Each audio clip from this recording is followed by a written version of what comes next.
ஒரு ஷர்ட் போட்டாலே சரி, இல்லை சூட்டு டிஷர்ட் போட்டாலும் நம்மளுக்கு அந்த ஏஸ்தட்டிக்கான லுக்கு தருது செஸ்ட் ஷோல்டர் தான். நீங்கள் டைலர் கடைக்கே போய் அளவு கொடுக்கும்போது அவரே வாவ் இந்த மாதிரி செஸ்ட்டான்னு சொல்கிற அளவுக்கு நம்ம பில்ட் பண்ணுறதுக்கு நான் பண்ண கொஞ்சம் எக்ஸசைஸ் இந்த வீடியோவில் காமிக்க போகிறேன். வெயிட் பண்ணி லாஸ்ட் மூட்டை பாருங்கள். அண்ட் இந்த இன்ஃபர்மேஷன் உங்களுக்கு பிடிச்சிச்சுனாக்கா ஒரு லைக் ஒரு ஃபாலோ பண்ண மறக்காத மாமே. வாட்ஸ்அப் மாமே கத்தால ஏஞ்சிருந்தோம் ஓட் மில்ல முட்டியை சாப்பிட்டு காலேஜ்ட்ட பறக்க ஒன்னாக்கா எங்கப்பா இன்டர்ன்ஷிப் சர்டிஃபிகேட்னாங்க. Ma'am it's still preparing ma'am இருந்தால் துரத்தி விட்டாங்க.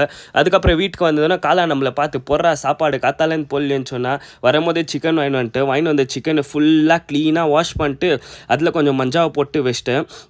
எனக்கா மஞ்சா போட்டால் தான் அந்த பாக்டீரியா எடுத்துருவேன். அண்ட் இது தான் என்னோட டயட் சிக்கன் கூட லைட்டாக அதில் பெப்பர் ஆட் பண்ணுவேன் அவ்வளோதான். அதுக்கப்புறம் எங்கள் பாரு மச்சான் ரேப்பிடோ டிரைவர் கூட கெட்டுட்டா மச்சான் இவங்கள்ட்ட சைக் ஆகிடுவேன் நான். டெய்லி போய் கூப்பிட்டு வர்றது.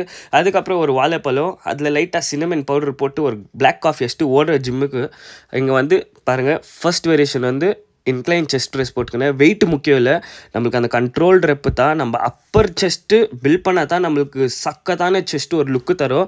அதுக்கப்புறம் கேபிளில் ஃப்ளைஸ் போட்டுக்கினேன், பெஞ்சு ஸ்ட்ரைட்டாக போட்டுக்கினேன். அதுக்கப்புறம் டிப்ஸ் வச்சுக்கினேன். அண்ட் புஷ்அப்ஸு ஃபெயிலியர் மட்டும் அடிங்க, கண்ட்ரோல் பண்ணி அடிங்க மச்சான். சத்தியமாக அது தான் மசில் பில்டிங் ஹெல்ப் பண்ணும். அதுக்கப்புறம் பாதி ஒர்க் அவுட்டில் எங்கள் அக்கா வாடா கொஞ்சம் ஜூஸ் கடிக்கிட்டு நானும் எங்கள் பையனை வெயிட் பண்ணிக்கிறோம். வீட்டுக்கு கூட்டின்னு போய் டயர்டாகுதுன்னு சொன்னாங்க. அவங்கள கூட்டின்னு போயிட்டு விட்டு லஞ்சு லேட்டாக சாப்பிட்டு அதுக்கப்புறம் டின்னரும் ஃப்ரூட்ஸும் எடுத்துன்னு வந்து ஜிம்லேயே உட்காந்து சாப்பிட்டு ஜிம்மை மூடுறதுக்கு டைம் ஆயிடுச்சு. அத்தை முடிச்சுட்டு கொஞ்சம் ப்ரோட்டீனும் கிரேட்டினும் மிக்ஸ் பண்ணி வச்சுட்டு நம்மளோட ஸ்டெப்ஸும் முடிக்க போயிட்டோம். நான் நேரத்துக்கு அவுட்டோரில் வாக்கிங் போகிறேன்னாக்கா இந்த ட்ரெட்மில்லில் பண்ணால் 15 மினிட்ஸ் கூட என்னால் வாக் பண்ண ஆகிறதுல அந்த சஃபகேட்டிங்க்கு. ஆனால் வெளியே பண்ணும்போது 2 ஹவர் பண்ணுறேன் மேம்.